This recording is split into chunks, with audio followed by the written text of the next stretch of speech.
खबर शामिल करते हैं गोजा से, जहां से हमारे ब्यूरो चीफ हाजी सफदर अली के मुताबिक डीपीओ टोबा टेक सिंह सैयद करार हुसैन की चौकी मुंगी बंगला में खुली कचहरी। तफसीलात के मुताबिक district police officer Toba Tek Singh Syed Qarar Hussain Shah ने इंस्पेक्टर जनरल ऑफ पुलिस जनाब डॉक्टर उस्मान अनवर की खुसूसी हिदायत पर चौकी मुंगी बंगला में शहरियों के मसाइल हल करने के लिए खुली कचहरी का इनकाद किया। खुली कचहरी में मुकामी अफराद की कसीर तादाद ने शिरकत की। डीपीओ टोबा ने इनके मसाइल सुने और मौका पर ही इन्हें हल करने के अहकाम दिए। इस मौका पर डीपीओ टोबा सैयद करार हुसैन का कहना था कि खुली कचहरी का मकसद मुंगी बंगला और इससे मुल्का इलाका जात के लोगों के मसाइल खुद आकर सुनना है, ताकि दूर दराज के अवाम अपनी शिकायत खुद पेश होकर बयान कर सकें, अवाम को मौका पर इंसाफ मिले और उनकी शिकायत का अजाला हो सके। मीडिया से गुफ्तगू करते हुए उनका कहना था कि मुअज़्ज़िज़ीन इलाका अपने देहात में पुलिस के साथ मिलकर ठीकरी पैरा का माकूल बंदोबस्त करें और मकामी पुलिस से राब्ता में रहें, ताकि देही इलाकों में भी जराइम पर काबू पाया जा सके। खुली कचहरी के दौरान डीपीओ ने 20 मुख्तलिफ अफराद की दरख्वास्तों पर कार्रवाई का हुक्म दिया। मजीद उनका कहना था कि दूर दराज के इलाकों में खुली कचहरियों का सिलसिला जारी रखा जाएगा। हमारे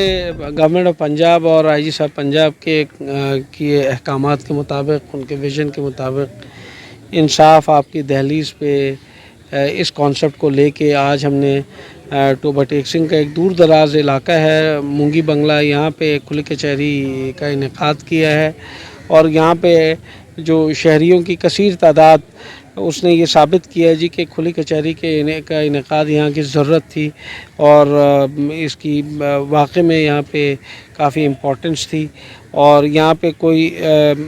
20+ एप्लीकेंट्स आए हैं और मुख्तलिफ बड़े अच्छे इज्तिमाई लेवल के मसाइल पे डिस्कशन भी हुई है और कुछ यहाँ पे हमारी 15 की कॉल्स और वारदातें बढ़ी हुई हैं और नफरी का इशू है। ये तमाम मसाइल हम इंशाल्लाह हल करेंगे और मुझे उम्मीद है कि इंशाल्लाह नेक्स्ट खुली कचहरी में जब मैं आऊँगा तो यहाँ पे लोगों में जो सेटिस्फेक्शन लेवल है वो ज़्यादा होगा और यहाँ पे क्राइम रेट भी इंशाल्लाह कम हुआ होगा।